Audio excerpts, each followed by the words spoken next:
This is the final keynote lecture for today, and it's being given by Professor Nancy Tuana on the topic of entanglements of oppression, social pollutions, and/or environmental pollution.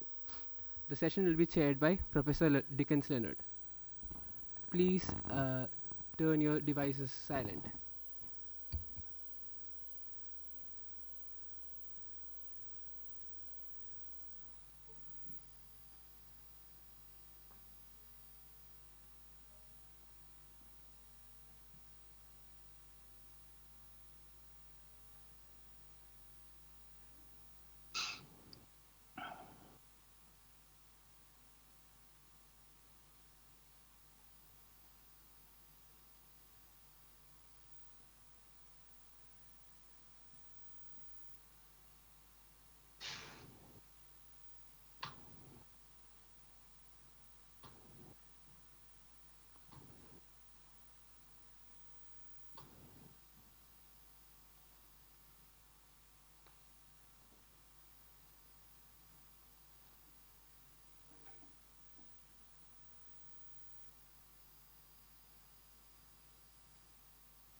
Divya, we can't hear you.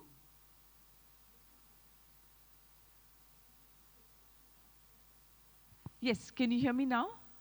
Yes, Okay. yes. So, Everything. Lenny, we are waiting for you to begin the introduction. I think there was a pause. We thought Okay. Okay. No I problem. No wasn't, problem. Yes. informed. Yeah. Okay. Okay, so without further ado, I'll have a very short introduction. So, welcome to the last session, Professor Nancy, of the keynote address to all of you again.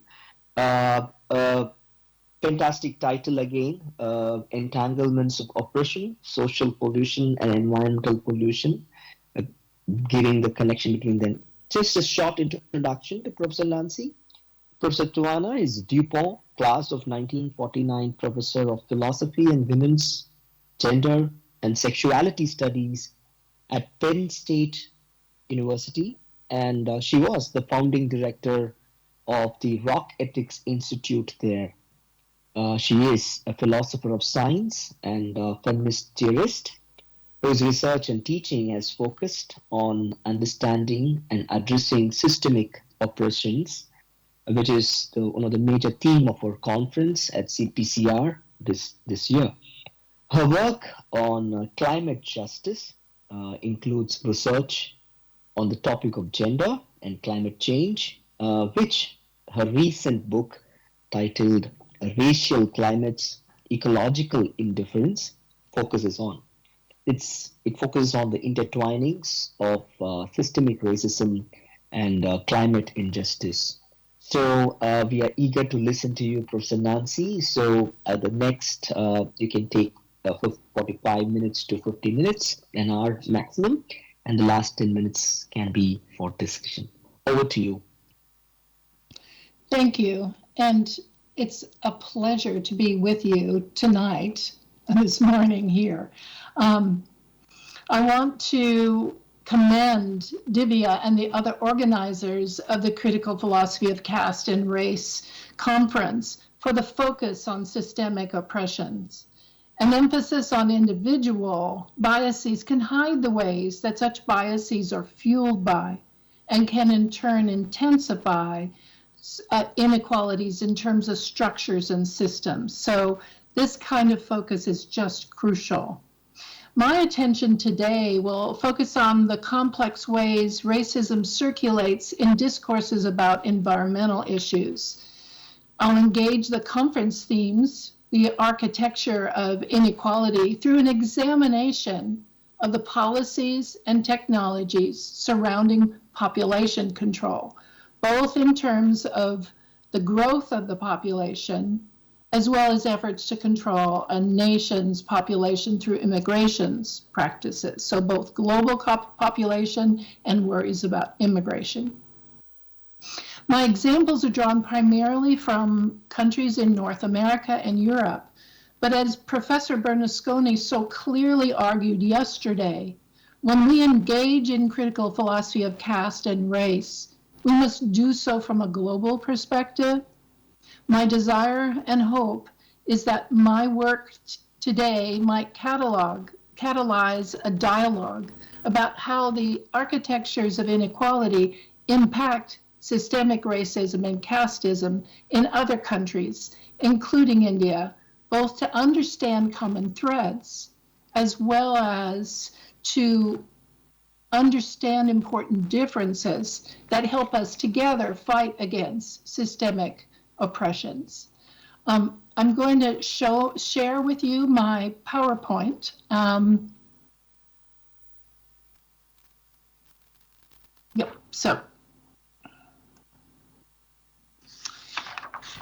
And start to develop some of what I'm trying to think about in my work on the entanglements of oppression in terms of social pollution and environmental pollution. The Romani people living in Europe are not a homogeneous group. They differ both in terms of language and culture. Despite their differences, the Roma living in Europe experience racialized discrimination. They are perceived as dirty and economically burdensome. Indeed, they are treated as a kind of social pollution, often living as unwelcome social outcasts. Roma experience high levels of aversive racism in which other groups avoid direct interactions with them, work to maintain social distance from them. They are perceived to be lazy as taking advantage of the social welfare system and receiving too much financial support from states in the European Union. They're often associated with high levels of criminality, and that in turn fuels discrimination and social exclusion. Such racist discrimination has led to high rates of poverty, with a shocking 80% of the Roma in the European Union living below the poverty line. The view of Roma as a kind of social pollution that contaminates the social order and threatens the economic order is intertwined with environmental racism. Here, spatial marginalization and racialization intersect. The Roma are frequently forced to live in environmentally unsafe conditions, and as a result are disproportionately exposed to toxins and unsafe living conditions. This results in serious health impacts and lower life expectancies. The perception of Roma sentiments as social pollution, indeed ones that degrade the environment and decrease the well-being of those living in the proximity, have led to numerous evictions from neighborhoods. As just one example, consider the 2010 eviction of 270 Roma families from the city of Cluj-Napoca, the second most populous city in Romania. The families were given 1 day's notice that they would be evicted from their city-allocated homes and relocated despite the fact that many were paying rent to the municipality and working or attending school in the city center. The site of the relocation was a landfill called Patarat, and you can see how far away the red circle identifies where that Patarat is located. You can see how far away it is from the city center. Patarat is a municipality waste dump that opened in 1973 and continued operating until 2015. Almost 40% of the residents of the settlement live next to the landfill.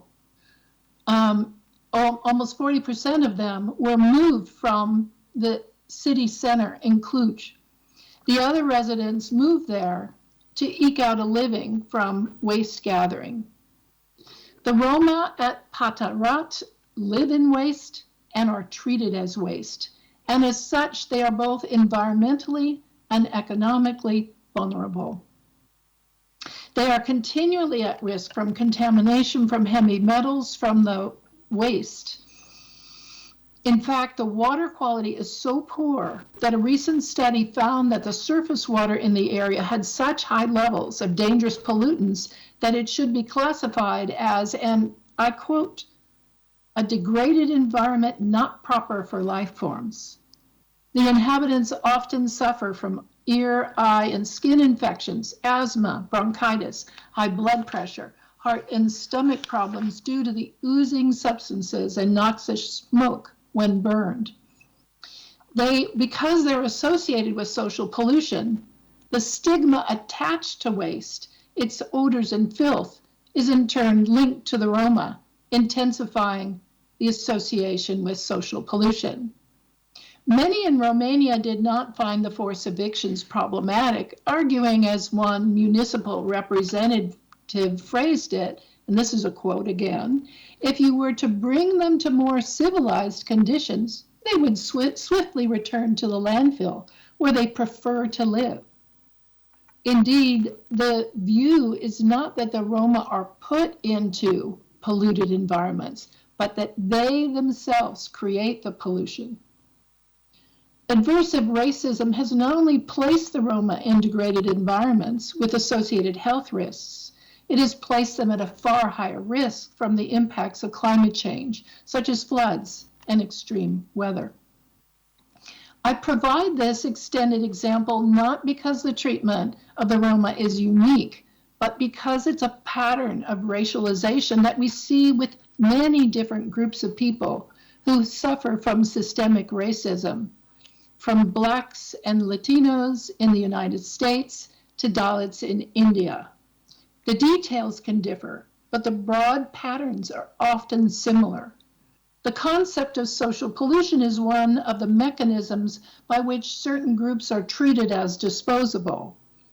While the particulars of social pollution differ in various locations, across the differences is the perception of the group as threatening to the social order and to the quality of the environment in which they live.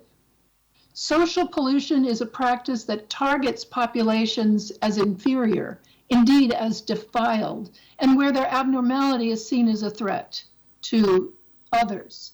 In the United States, for example, our current president sees immigrants as polluting, as a threat to so-called civilized society, spreading crime, poverty, disease, and destruction, a threat that has to be contained and controlled.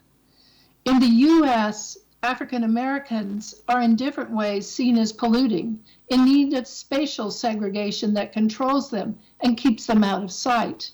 The response is aversive racism, to create separate neighborhoods, segregate schools, ban intermarriage. But such actions are far from what in the US past was referred to as separate from but equal. Those separate neighborhoods and schools are subpar, often subjecting groups to economic and environmental harms.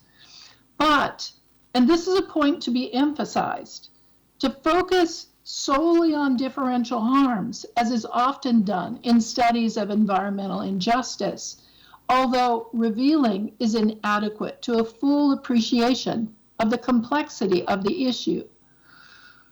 An emphasis on differential impacts alone obscures the social, the institutional, and the economic structures that inform who benefits and who is harmed.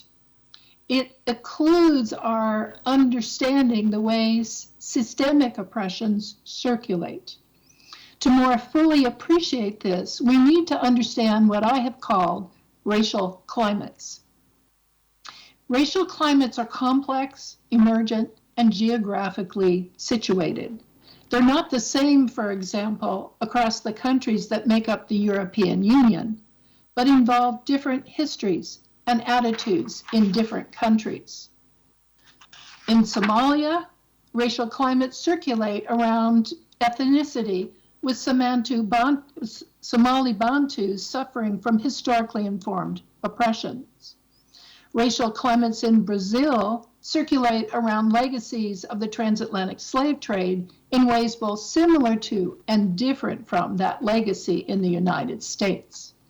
Caste in India is yet another instantiation of such a climate, circulating in complex ways that lead to discrimination, social segregation, and caste-based violence. In other words, while racial climates are a global phenomena, they are not the same in all places or at all time periods. In order to understand racial climates and their impacts, we need a carefully situated analysis that identifies the complex vulnerabilities of specific locations with close attention to the historical legacies that impact current sensibilities and institutions. Taking the US as an example to further illustrate these points, we can see that racial climates circulate in multifaceted ways. Consider the policing of movements of Blacks and Latinos. Stop and frisk efforts by police are just one instance of the repercussion of racial climates in the United States. In New York City, for example, Blacks and Latinos make up more than 80% of the individuals stopped by police, even though they constitute only about 50% of the population of the city. But racial climates aren't the same for Blacks and Latinos in the United States. While Blacks account for approximately 14% of the US population, they're killed by police at more than twice the rate of white Americans.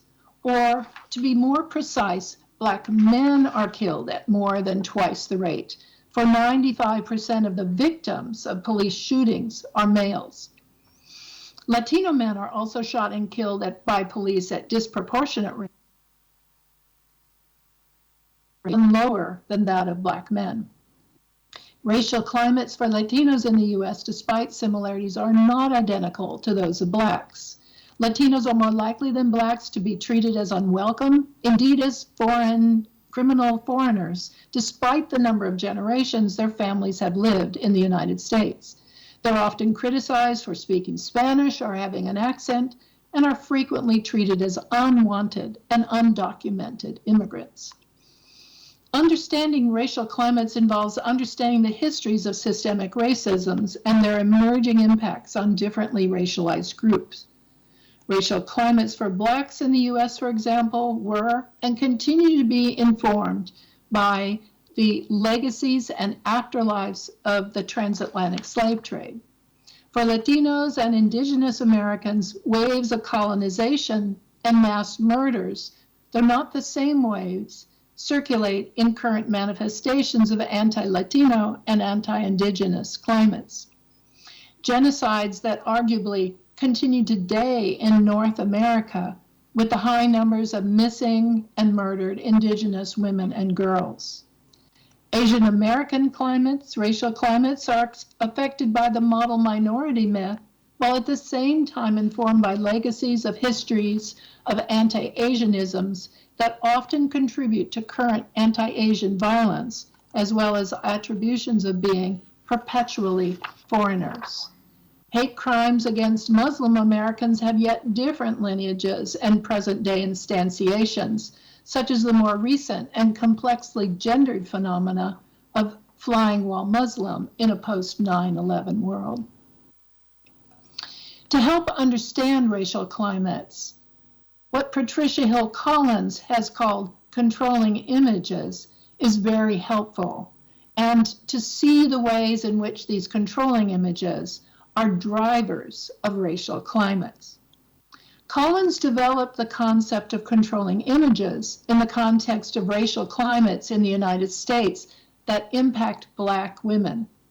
But she makes clear that controlling images have power across many axes of oppression. Controlling images, she explains, permeate the social structure to such a degree that they become hegemonic, designed to make racism, sexism, poverty, and other forms of social injustice appear to be natural, normal, and inevitable parts of everyday life. The controlling images we internalize give rise to affective and bodily responses, the uneasy shifting of the body, grimaces of disgust, feelings of anxiety. It was what Professor Bernasconi was talking about yesterday when he referred to Fanon noticing the responses of the young white girl in the bus across from him. It's not just statements or beliefs that we hold. Controlling images are deep-seated, racist, emotive responses. These controlling images circulate within racial climates. They're collective representations that suffuse popular culture, the news media, social institutions, education, law, religion. They're not only about power, but how power works through us. Collins's conception of controlling images is an exceptionally helpful lens for understanding racial climates. Today, I will focus on controlling images surrounding a topic that weaves together issues of environmental degradation and racial climates, namely populationism. Both the issue of the so-called overpopulation and related anxieties concerning population migrations. In order to reveal another way, social pollution and environmental pollution are entangled. In his book, How to Live at the End of the World, Travis Holloway asks whether the current climate crisis might help us imagine in the face of a common catastrophe the creation of more just and equitable worlds. Holloway's narrative is richly informed by attention to issues of gender, race, colonialism, and capitalism. And he deftly engages one of the many controlling images that inform the atmospheres of the Anthropocene, the view that only human life, well, certain human lives matter. But one controlling image he does not place in question is that of the specter of overpopulation. While acknowledging that the worlds that must be ended were not constructed by the entire species uniformly, he nonetheless insists that it would be foolish to downplay the fact that increasing population of our species is one of the largest accelerators of climate change. A simple fact, simply stated, and simply left for us to accept. However, just as the book is about to end, Holloway offers a few numbers. He cites both Isabel Stanger's and Donna Haraway. Stanger's speculating that reducing the population from its current number of over 8 billion to about 500 million is necessary to avoid environmental destruction, while Haraway allows a more generous 2 or 3 billion. The message is clear. Overpopulation is one of the largest accelerators of environmental destruction. But the controlling images of overpopulation are infused with histories fraught in racism and nationalism. And it should then become perhaps at no surprise that those lineages continue to inform current discourses. Population thinking as it emerged in the 17th to 19th century had two central foci. One, economic growth and human productivity, and two, human pathology and containment. We see again the working of beliefs about social pollution. Masquerading as a neutral term, population became a tool for racialization and control. Starting in the 17th century and lasting until the early decades of the 20th century, yoking poverty to deviance and social pollution provided justification for controlling the bodies of those seen as undesirable through institutions like the poorhouse, in which those who were labeled deviant were spatially segregated, lived in unsanitary and crowded confines, and were sentenced to hard labor, uncannily echoing the treatment of Roma in the European Union today. The flip side of population thinking during this period associated population growth, or at least the growth of healthy, productive bodies, with the wealth of the nation. Productive citizens gave rise to healthy economies. Growth in such populations was thus championed. Population thinking involved various instruments: in particular ways of counting and classifying, whose aim was surveillance and control, which bodies should be encouraged to reproduce and which discouraged, which bodies require heightened surveillance, either in the poorhouse or the prison house. While the yoking of population thinking and economy remains strong, the work of Thomas Malthus in the 19th century shifted the equation. Rather than separating poverty from population growth, Malthus argued that unchecked population growth would inevitably lead to poverty and bring about social and economic disaster. Let me pause here a moment and speak to this conception of Malthusian catastrophe, otherwise called the population trap. This conception remains such a common belief, one frequently repeated by those worried about climate change or immigration, that I find it wise to bracket my discussion of the history of overpopulation thinking to address it. It's one of the reasons for those earlier numbers mentioned by Holloway of the need to drastically cut population, not just limit population growth, cut population. The so-called Malthusian population trap occurs when population growth outpaces agricultural production, causing famine or war, resulting in poverty. So, where do we locate the point at which population increases far beyond the capacity for food production? The answer, of course, is dependent on how we manage farming, indeed on how we manage food, what we eat, and what we waste. In a recent article in Nature's Sustainability, the authors made clear that if we were to avoid serious impacts on the Earth's biogeophysical limits and continued with current agriculture and food practices, the present food system would provide a balanced diet for only about 3.4 billion people, seemingly justifying the numbers earlier mentioned. However, they argue that a transformation towards more sustainable agricultural production and sustainable food consumption would support over 10 billion peoples and respect the planet's biophysical boundaries. So where do we put our emphasis? Overpopulation or unsustainable agriculture? Overpopulation or unsustainable food consumption patterns? The world's population is indeed growing, but the growth is becoming increasingly due to people living longer. In fact, it's projected that the total fertility rate will drop below the replacement rate sometime in the middle of this century. So let's return to the Malthusian conviction that unchecked population growth would lead to poverty and bring about social and economic disaster. With the rise of Malthusian thinking, efforts to control bodies intensified, with populations now the target of such control. By the 20th century, views of which bodies to control became correlated with the creation of healthy economies. Populations that had been seen as less civilized or uncivilized came to be depicted as a cause of both economic and social degeneration, a social pollution that was a threat to progress and productivity, indeed, a threat to the moral order.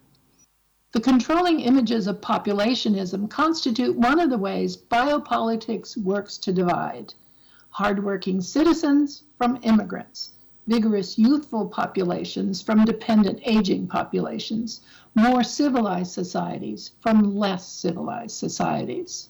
As Indigenous scholar Michelle Murphy argues, in the first half of the 20th century, the problem of population was politicized in nations around the world as a eugenic project of racial futures.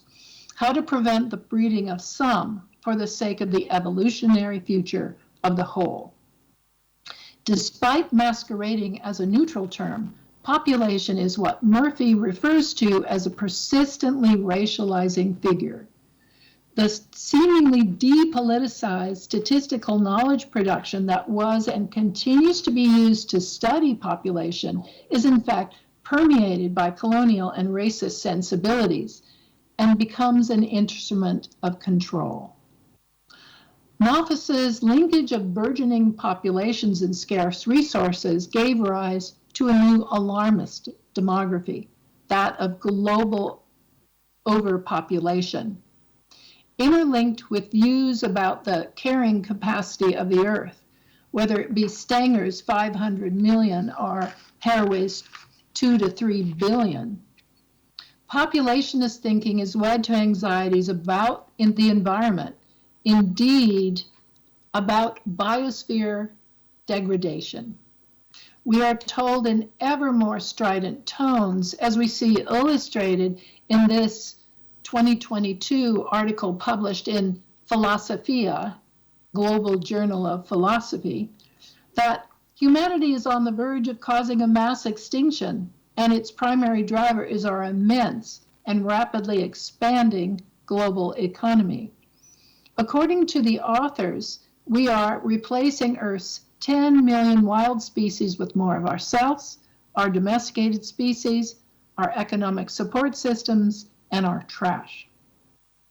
But here again, the lens starts to shift, and the worry about overpopulation is often attributed not to our immense and rapidly expanding global economy, but rather to out-of-control fertility, with one of the key focuses being othered countries, those so-called third world countries. By the middle of the 20th century, the issue of what was referred to as the burgeoning birth rate in the so-called global south became a key element of international politics linked to development. So-called overpopulation in targeted countries came to be seen as impeding development, causing poverty, being a threat to global security. Not all agreed, of course. Many countries, often those targeted as having problem populations, argued that population was a consequence, not a cause of underdevelopment. But the persistence of the link between birth rate and poverty was too strong to topple the controlling image of overpopulation as the principal cause of poverty in these countries. The controlling image of overpopulation in the so-called global south is a persistent theme in the literature in climate change. And let me say that every time I refer to a distinction like global south or global north, third world, etc., these are very problematic distinctions. Always hear a so-called in front of them because they are not clear concepts, and we always need to problematize them when we use them. A recent proceedings of the National Academies of Science paper, to just give you one example, focuses on factors that are contributing to what the authors refer to as humanity's overshoot in demand for biosphere goods and services. The authors identified two such factors, population and consumption. Basing their estimates on the work of the United Nations Population Division, the authors state as a likely projection that more than 3/4 of the increase from today's 7.7 billion is expected to be in sub-Saharan Africa, where population in 2100 is projected to rise from today's approximately 1.1 billion to 3.8 billion. While admitting that the region hasn't made significant contributions to the drivers of climate change, the authors argue that efforts to raise incomes there, even to the current global average income in the face of a near 3 billion rise in numbers, is likely to have adverse consequences for the region's ecology and contribute to further social conflicts and greater population movements both within the region and out of it. Coupling an insistence on development needed to increase income levels with harms to environments, the authors stress the importance of fertility reduction in the area. They make clear that the other driver of climate change is consumption, arguing that close to 50% of humanity's impact on the biosphere can be attributed to some 16% of world population. But here, the driver is dispersed world population rather than actual regions. North America, Europe, Australia, and so on. Just to drive the point home, according to the World Bank, the average individual in sub-Saharan Africa contributes less than 3/4 of a cubic ton of carbon dioxide annually, compared to 13 cubic tons contributed by the average individual in North America and the 5.5 cubic tons per capita in the European Union. In addition, the assumption in this essay is that the solution is an individual one, namely to shift consumption patterns away from resource-intensive goods and services. There's no recognition of how global capitalism creates systems of power in which what matters is commodity production and exchange, and where the costs for the more than human world are externalized and therefore not counted, creating what Jason Moore labels cheap nature: food, labor, energy, raw materials that create links between consumption and exploitation at a far larger scale than the individuals and the choices we make as consumers. We overlook the way capitalism is, as Moore phrases it, a situated and multi-species world ecology of capital, power, and reproduction. Just as overconsumption is framed as a problem to be solved individual by individual, overpopulation is similarly depicted, but in this case from countries in the so-called global north. Douglas Kelbo, in The Urban Fix, points to what he calls the other hockey stick curve, namely the growth of global populations. But the driver of that curve, what he labels explosive population growth, he attributes to the global south and to sub-Saharan African countries in particular. He focuses on reducing birth rates in developing countries, lamenting, for example, that too few sub-Saharan African countries have had aggressive birth control and family planning programs. That lament is taken up by many others, but with a common emphasis, namely that the so-called poor, fragile states of the global south are incapable of addressing their problems and require the assistance of the global north in the form of NGOs such as the Bill and Melinda Gates Foundation or the U.S. Millennium Challenge Corporation. These aggressive birth control and family planning programs themselves emerge from a cluster of controlling images that turn some people into populations, ones that are racialized. These racialized groups are seen as having uncontrolled and dangerous reproductive practices. Add to this the view that such populations are incapable of addressing their own issues, and the inference is that these dangerously increasing racialized lives are then to be controlled through Western-inspired technologies. The targets for these technologies are women, and the technologies offered are often ones that are linked to potentially dangerous outcomes, such as the long-acting reversible contraceptive implants, Jadel, Implanon, or Nexplanon, or the user-controlled Cyanopress, designed to provide low doses of Depo-Provera. These Western-imposed family planning campaigns are often permeated with controlling images that produce, reinforce, and naturalize inequalities measured along lines of race, class, gender, and place. In ways that echo colonialist efforts to bring so-called civilization to societies deemed to be primitive, such policies often assign agencies to the global north, insisting that it bears the responsibilities to bring to the supposedly vulnerable global south the technological and policy solutions they are lacking. And with these solutions, the global north is depicted as a bearer of women's empowerment through family planning and Western-inspired education.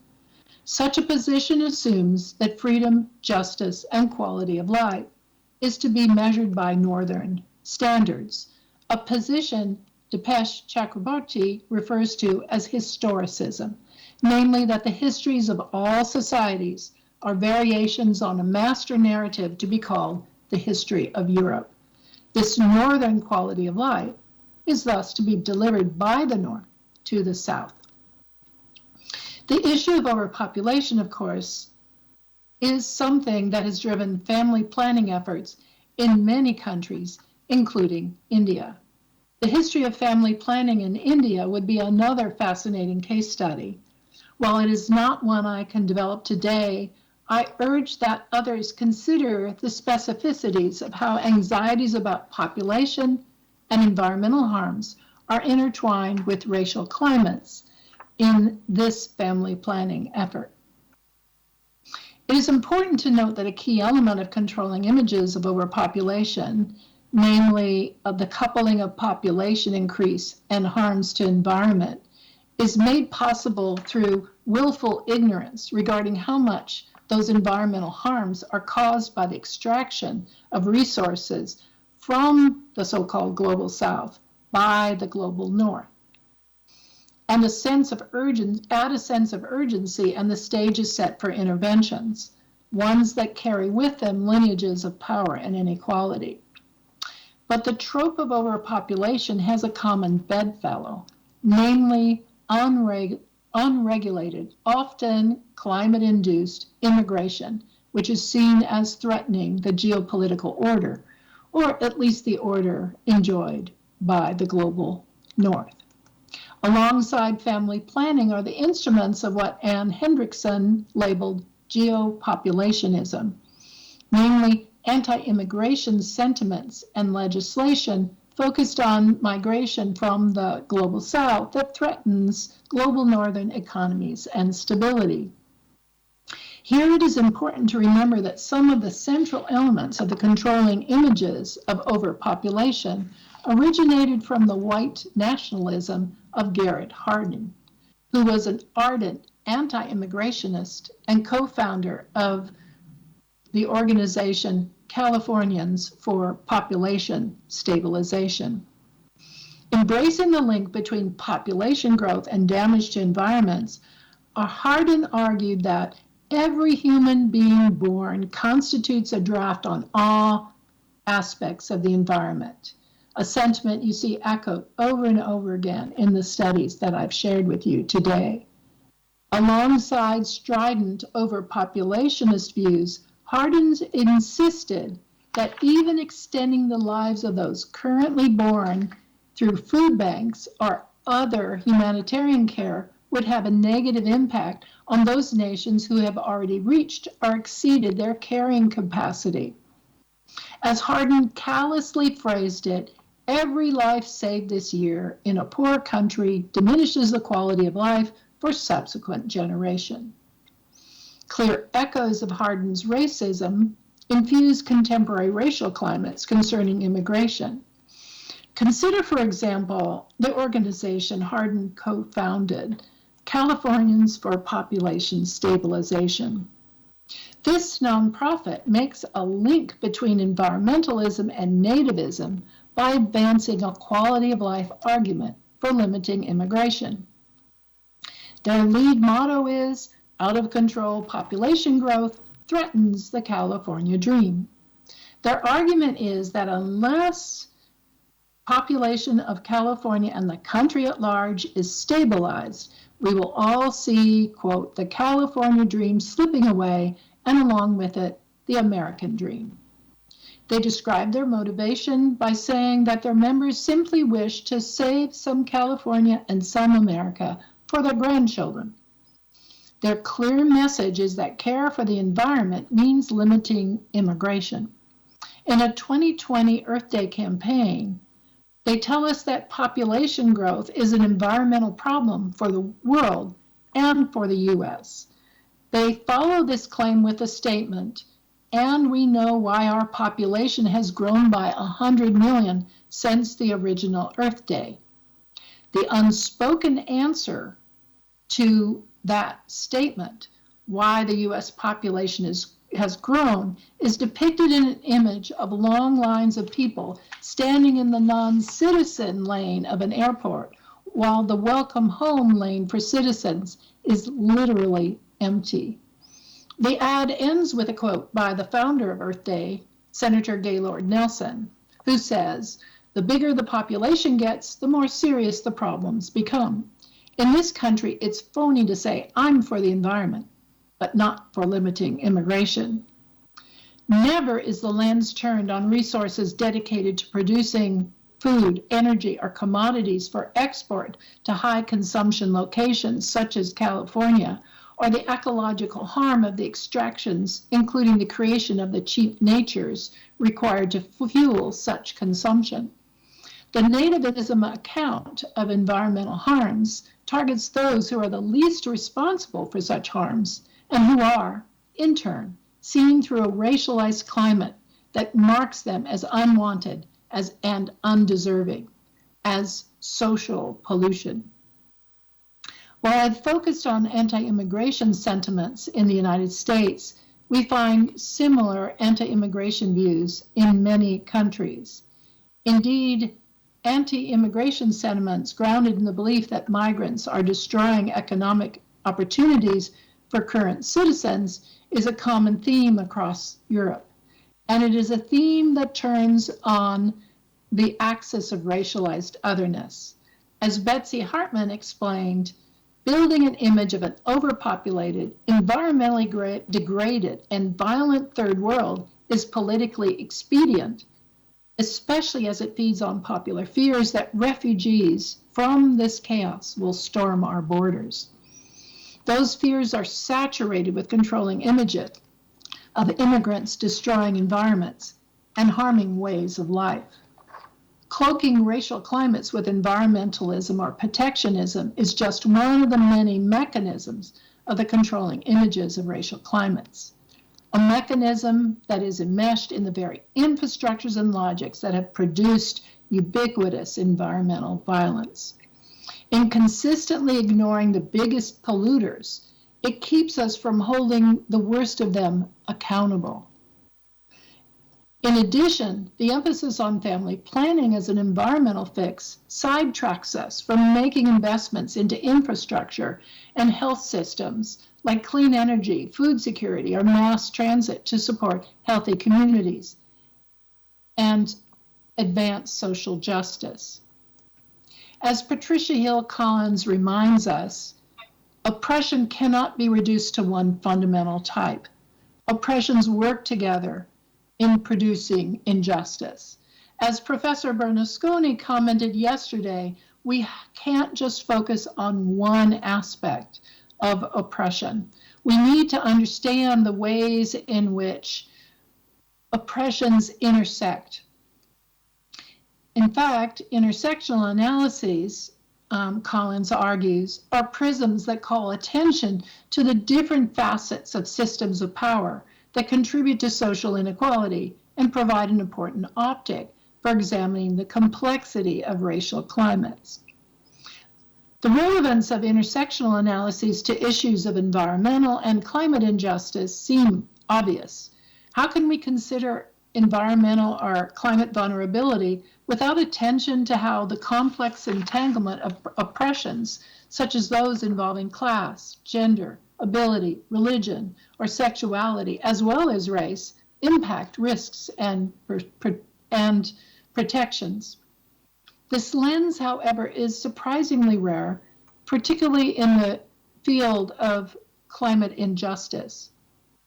But there's a shift happening, particularly in activist circles, in which the links between climate injustice and racial climates are being highlighted. Indeed, where facets of an intersectional lens are becoming much more of a focus. As important as these movements are, they often miss a crucial element, namely that this is not simply an issue of distributive justice, not just an issue of which groups are unfairly disadvantaged or unfairly advantaged. More fundamental is to understand the ways in which the basic social structures that generate environmental destruction are often the same ones that generate systemic oppression of certain groups of people. We need to understand and address the ways that systematic injustices and harms to the environment are at times and in complex ways manifestations of the same deployments of power.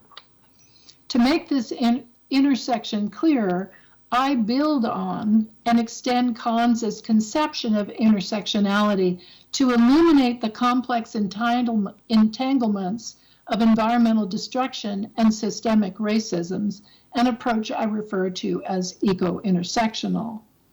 Eco-intersectional analyses include attention to ecosystems, those complex interactions between life forms, which of course include human life forms, and between life forms and life places, the physical abiotic conditions in which life forms exist. It is crucial, however, that eco-intersectional analyses do not reiterate or reinforce problematic ontological divides so common in Western sensibilities, such as those between humans and nature or life and non-life, and the various permutations thereof, which are often at the ontological heart of the links between environmental exploitation and the exploitation of groups of animals, including humans. An eco-intersectional lens is particularly helpful here. Just as race is not separate or separable from gender, does not constitute an ontological divide, so too we can begin to appreciate that geos is not separate or separable from bios. They infuse in complex ways. Eco-intersectional analyses serve to uncover how systems of oppression, in particular systemic racism, give rise to and are in turn shaped by harms to ecosystems. Environmental and climate justice approaches too often emerge from frameworks in which humans are the central actors, with environments playing a key role in their health and well-being. The focus of such approaches is on ensuring that humans have the environmental resources they need to flourish and are not disproportionately disadvantaged or unjustly advantaged. This focus risks a more fundamental linkage between seeing and treating environments as exploitable, disposable, fungible, and ways of seeing and treating certain groups of people as exploitable, disposable, fungible, something that I was hinting at in my discussion of the Roma. The conception of the environment as separate from humans and in its service is complicit with a sensibility that also sees some life forms and lifeways as more important than, indeed as superior to others, including some human life forms and lifeways. Eco-intersectional analyses reveal the complex ways the disposability of certain types of ecosystems are often intertwined with the disposability of certain groups of people. They provide resources for appreciating the intersections not only among social identities, but also intersections within the wider, more than human context. It's important to underscore that like intersectional analyses, eco-intersectional analyses must be carefully situated, historically informed, and contextually sophisticated studies of the intricacies of the linkages of the disposability of some groups of humans and the disposability of other life forms and ecosystems. The ways systemic racisms and environmental distractions are intertwined are not the same in different locations for different groups or in different historical periods. Mapping the contours of these shape-shifting processes and tracing their afterlives are important components of any effort to understand and respond to racial climates. By applying an eco-intersectional lens to the issue of population, we can begin to shift the focus of the analysis to the ways reproductive concerns and environmental violence have been interwoven. From that basis, we can begin to expose the myriad ways the California dream and all its geographically dispersed counterparts are erected on the destruction of countless more than human lifeways and ecosystems. Land theft, polluted water, species extinction, unfree labor, wetland destruction, genocide. We need to reveal and fight against the violences that make and continue to make possible the abundant comfort of that dream. And I thank you all for your attention, and I'm going to stop sharing my screen so that I can see you all. Absolutely. Thanks, Professor Nancy, for this very informed, very balanced, and very well made, very well prepared presentation. And I learned a lot. So before I open the podium for questions, I have a couple of remarks. We'll collect the questions together, and you can take at the end or as we get time, we can respond to it. I have two larger questions interlinked. Perhaps you very nicely connected.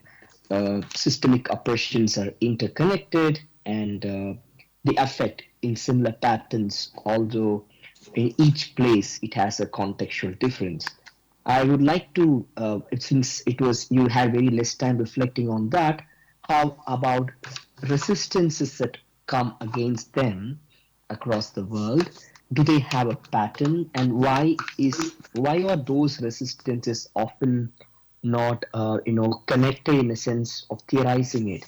So, what are the ways to think about resistance as such to these endemic systemic oppressions like, say, racism or caste, must we call racist climates, because they are there and resistance has been there forever. The second connected question is I learned a lot about your proposal on the eco-intersectional analytical approach, and we took data about especially the birth control regimes, the rhetoric around that. Uh, I was wondering why often the figure who is the most abjected never changes, right? The Romani, the untouchable. Say, for example, you mentioned the birth control measures even in South Asia, in India. Some of the recent researchers, my own friend does research in UMass here, understands the birth control effects amongst the SC/ST populations, who are the Dalits, untouchables, were seen, quote unquote, by the institution of caste, affects them very differently.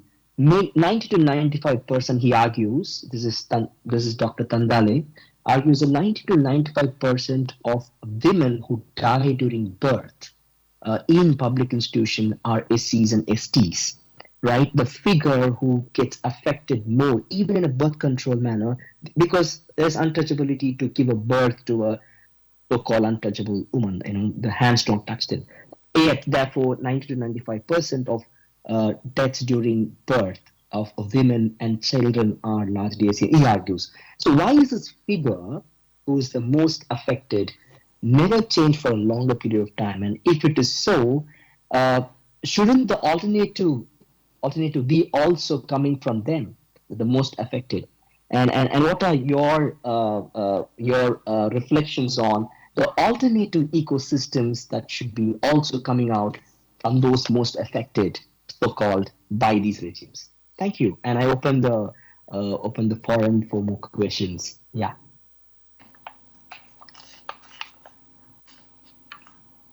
Can I ask the first question? Abusing my privilege of having had the mic. First of all, thank you to both Nancy and Lenny for this extremely enriching talk very early in the morning, and for two fantastic responses from Lenny so early in the morning. I have a question which is attendant upon the problems that you have outlined, Nancy, but it is slightly outside of the exact topics that you discussed, but it's connected, I believe. It's this new discussion on eco-anxiety. I would very broadly, I'm keeping this short, I'd like to know your thoughts on the term. I myself had some difficulty in accepting it, simply because it seems to me that those most vulnerable populations, which are the double victims of ecological violence and previously racialized identities and living conditions, they have anxieties whose objects, we know very well, we can enlist them and do better research on them. But why today we present eco, perhaps ecology, environment broadly, the earth, planetarity, one of our Indian thinkers proposed, as the object, it seems as though, again, there is a slippage which allows for something fancier than what actually touches on the lives of the most vulnerable people. Thank you. There's a question from Zainab Direk. Thank you, Nancy, for your beautiful talk. I was going to ask a question about, intersectional analysis and feminist standpoint epistemology. And although we cannot separate different dimensions of oppression, there's always a problem of making sense of the situation, and how are we going to evaluate the situation, and from whose perspective should we see it when we attempt to solve a problem, and in order to bring about justice in the environmental and racial and gender justice. So it seems to me to be very complicated to do that. Thank you.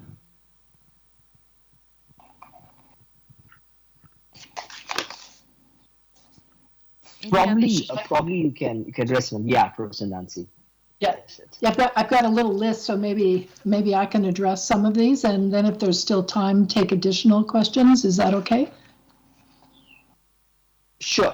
Go ahead. Okay.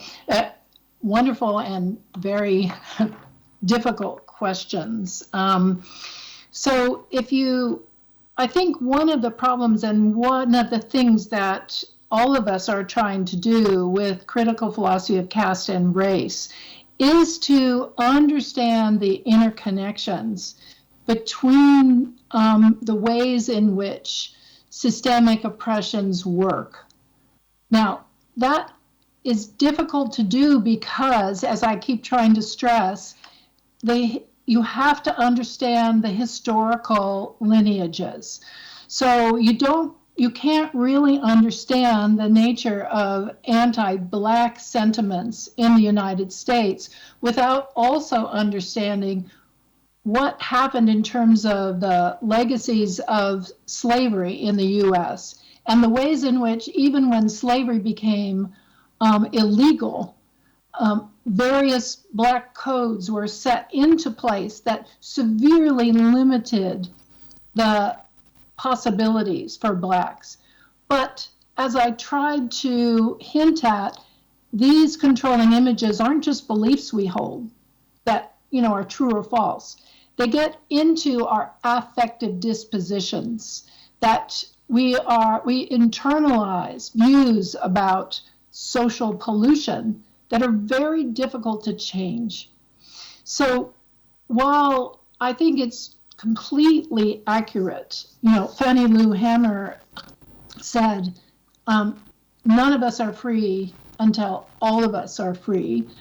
We do have to look at the ways in which oppressions are interconnected. And it's going to take these kinds of difficult dialogues that at least people in my country do not want us to be having, because it exposes the ways in which many of the problems that we're seeing, both problems in terms of racial climates, but also in terms of environmental destruction, are due to past practices, past colonialist and imperialist practices. And that's a history that people both are trying to, in my country, suppress, literally, legally suppress. But also, as Charles Mills said, Charles Mills had that wonderful concept of an epistemology of ignorance, that those of us who benefit from the histories of oppression don't want to know. He calls it a form of self-deception. So there's a lot of work that has to be done. I'm very excited about the kind of activist possibilities that I briefly mentioned. And I think getting people together and talking is key to what needs to happen.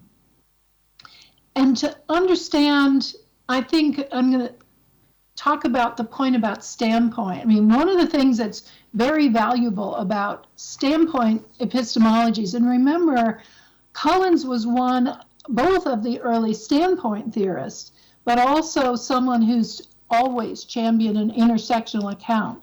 They're not contradictory. The question is, from whose position do we start to think?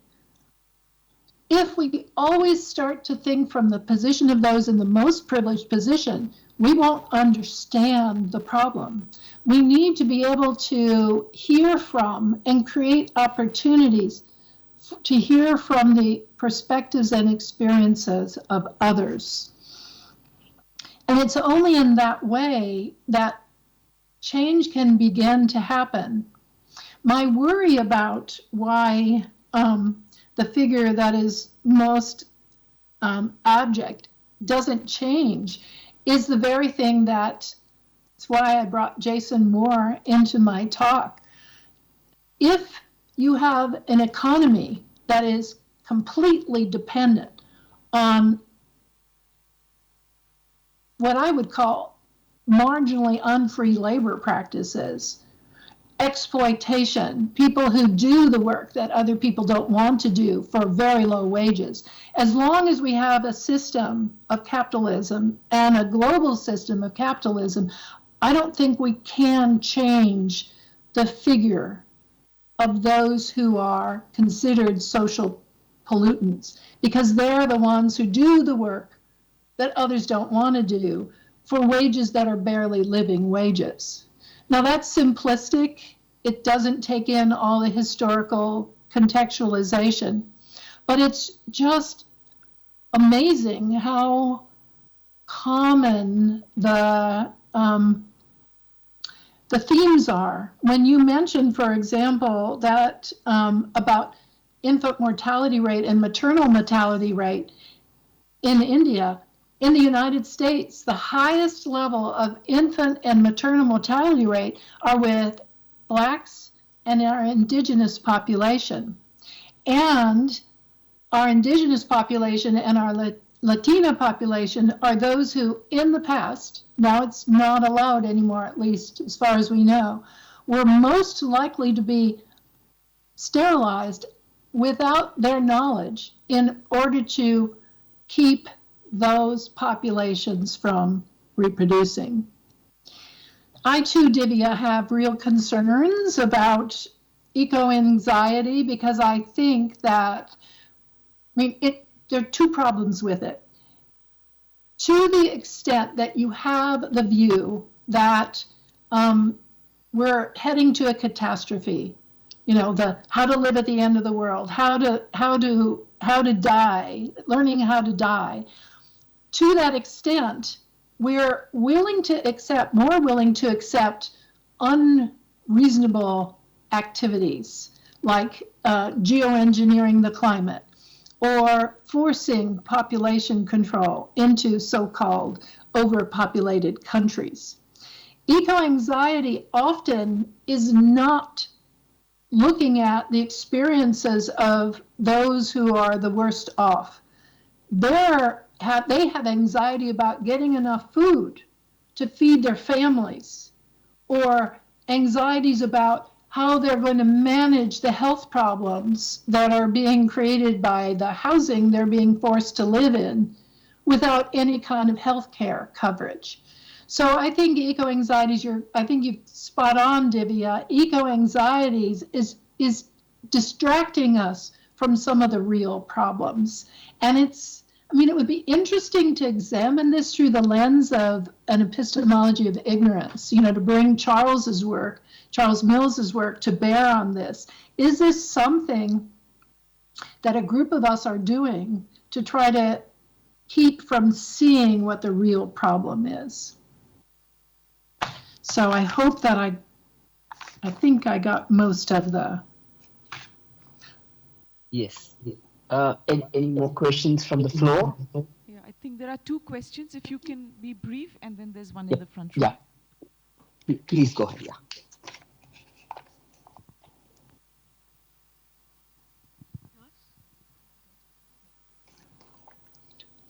Okay.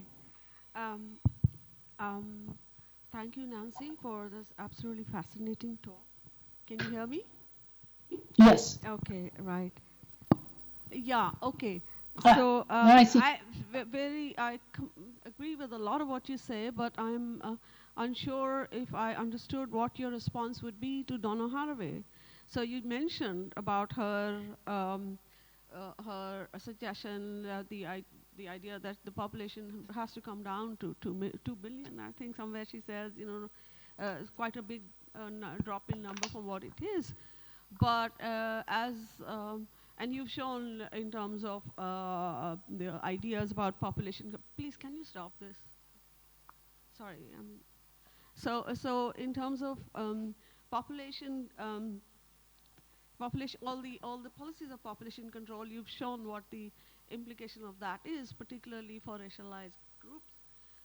But there's something that you haven't talked about, but I'm sure it's a part of your theory. I haven't read your book, I'm afraid, which is the aspect of consumerism. So it's not just the number, it's not just the numbers, but what the numbers multiplied by what they consume is what does damage the environment.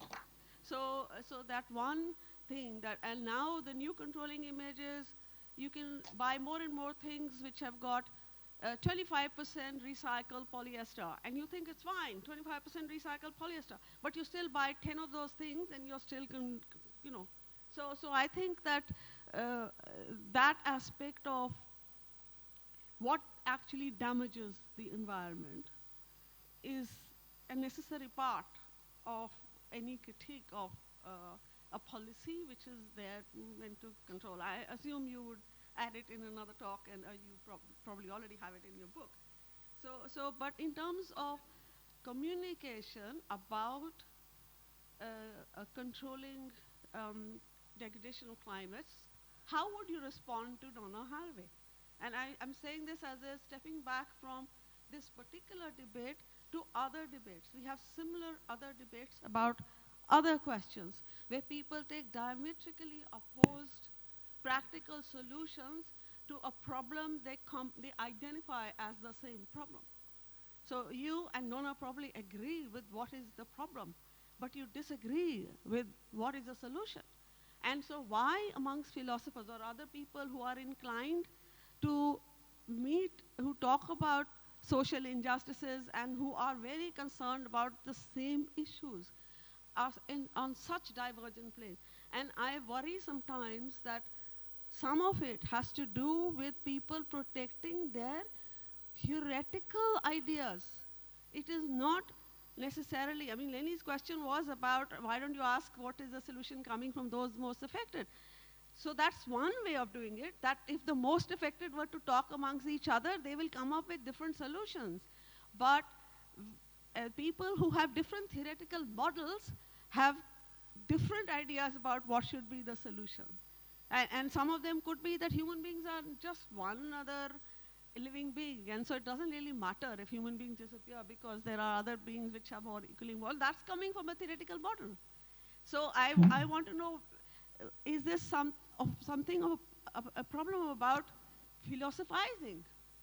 I mean, this has been on my mind since yesterday, and we've been talking about it in different ways. It's the problem about philosophizing, that we are not attending to the practicality of things in terms of what will make people's lives better now and in their understanding for their generation. Because you can have very, very far-flung solutions. You could say, for example, that the privilege in the northern part of the world, privileged part of the world, should stop producing children.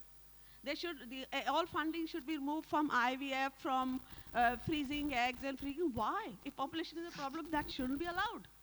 Yeah? So, and there are so many children, and there should be no border control. Adoption should be easier.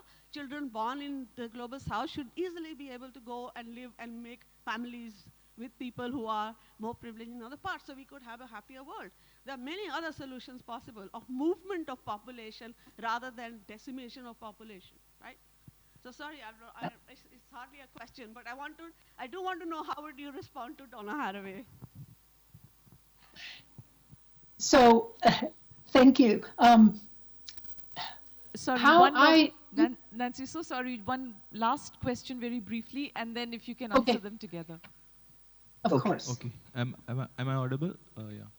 So thank you, Professor Nancy. It was a thought-provoking talk, and I don't know if my question will make sense to you, but since your talk was at the intersection of caste and ecosystem and and the complexity that both of these areas imbibe. So I was wondering that when the first generation learner, like some of us, first generation learner, first generation formal education learner, that we are coming to universities and we see that the level of education is constantly dying, it's degrading. In the campus, the extreme hierarchized system is, the oppressive system is, we are facing. And outside of the universities, as you know, Delhi is the most polluted city of the world, perhaps. So the extreme pollution that we are facing. So these now the responsibility that we are understanding as first generation learner to both of these phenomena, the hierarchy system in the campus and the pollution outside the campus, the responsibility is also on us to improve both of them, to improve, to protest, to fight, to get that space in the university spaces, and to raise a voice for the population as well. In that, in such a precarious space, how do one navigate and negotiate between these two complexities? Another aspect of the same question that I want to extend, that since my field work is one of the slum, the basti that I go for ethnographic work, I see that the situation is even worse over there, because the children are constantly standing at traffic lights, selling flowers, balloons, and national flag on the certain occasions, and they are in constant exposure to this extremely polluted uh, uh, air that is available there. And another thing, that they don't even have the access to that kind of education, perhaps, that somehow I have been able to come to these institutions that are situated in Delhi. So how do I understand, if one can call, the intersectionality or the relationality of these events and complexities, and how do one understand this responsibility, that the knower will take the responsibility of what the exploitation that has been done and the problem that has been created? Thank you. Sorry, So, I'm sorry, one difficult more question. question. Lenny, Yep. can we take one more? I just One for more? you to Okay. see, because the camera is focused. It's on the audience. I'm there, and Professor Nancy too is, so it's on the Okay. audience here. Hello, Professor. Thank you Yes, yeah. for Yeah. thank you, Professor, for your talk. I wanted to know if there can be a comparison, like you were talking about Roma people who in the in European region, they are living in very bad conditions. Their comparison with the Valmiki or the manual scavenging Dalit people in India, can there be a comparison in the sense, like you were taking, you were talking that one idea people form, that because they live in very harsh environmental conditions, they are also they are also producing these they are also the cause of environmental pollution. So they are pollution in the sense you were talking about that. Can there be any comparison? Or also, because untouchability is also one factor attached to Valmikis or Dalits. So can this be historicized? Like, can we go into the past and say that the environmental factor was present with Dalits, and that is why they are considered as social pollution, if that makes sense? Yeah. Okay. Ready for me? Yes, yes. So let me, Please go ahead. Yes. Yep. So let me answer the last question first, which is that I brought in the example of the Roma in order to catalyze your thinking across the situation with the Roma and the situation with the Dalits in India. Now, I can't respond, you know way more than I do about this topic. But the point is that in order to understand the way racial climates work, social pollution is one of those key factors with racial climates. And it happens in somewhat different ways in different settings. But unless we really understand, I'm a firm believer that we must understand the historical lineages. We certainly need to understand what's happening today and to understand the facts and figures. I think Professor Bernasconi yesterday said, yes, we can give figures, as I did, about how often blacks are stopped and frisked in the United States, but that doesn't get at, okay, what's the underlying causes of systemic oppression? Part of what I try to do in my work is to look at that by both trying to examine the historical legacies and how they're intertwined with other forms of oppression, in particular environmental harms. If you look at, for example, slavery in the United States, slavery was used in order to, both in plantations but also in coal mining, both practices that caused a lot of environmental destruction and harms to those who were forced to engage in that labor. Similarly, with farm workers in the United States, often from South America, the situations in which they have to work are very detrimental to their health, but also very detrimental to the health of the ground in which they're working and the pesticides that are being put in that ground. But in both cases, they're treated as undesirables, as someone that you don't want to be around. So understanding that, I think, is very important. The Haraway question, no, we don't agree, because I do think we have to, Haraway looks too much at population, not enough at the history of how populationism has circulated. It's been used as a weapon in colonialist endeavors, and not enough at consumerism. And that was something I was trying to argue, that even those articles that did talk about consumerism also being an issue and population being an issue, they kept undermining the significance of consumerism.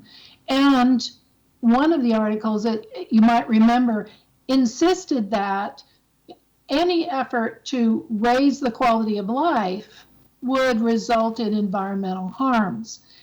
We have to really rethink how we live on the earth. That was the point of the Nature Sustainability paper. The problem isn't that we have to reduce the population to 3 million in order to not decimate the fertility of the land. We have another choice, and that choice is we can eat differently and we can farm differently. And if we eat and we farm differently, we can feed 10 billion people, not 3 billion people, and not impact the fertility of the earth. Now, will we do that? I think we need a different system than we currently have. But it is very much this complex nexus between certain people in consuming more than they should and other people being at risk because of it. I didn't really answer the middle question. The one thing I would say is that the location of the academy is a place for thinking, and it's a place for thinking differently. And one of the things that matters to me most about being in a university is the opportunity to dialogue with young people who will be able to make a difference, we hope. But I also think we have to leave the academy. A lot of the practices that resulted in feminism and feminist philosophy or feminist theory in the academy, or all the forms of liberatory theory, they started in activism. And we need to not forget our roots in activism, and we need to get into the streets, into the communities, and see what we can do to make a difference. And sometimes that making a difference means sitting and listening to the needs of others. So, really complicated problems. I don't have simple answers. It's going to be a very complicated process to address these issues. But I thank you very much for your questions. Thank you so much, Professor Nancy, on that note. But the first generation, stay put. Stay put. People who are there all with us in CPCR, stay put in the academy. We need you. With that note, we would like to conclude our session, keynote address. Thank you for a very productive talk, Professor Nancy. Over to the organizers there. Yeah. Thank you all.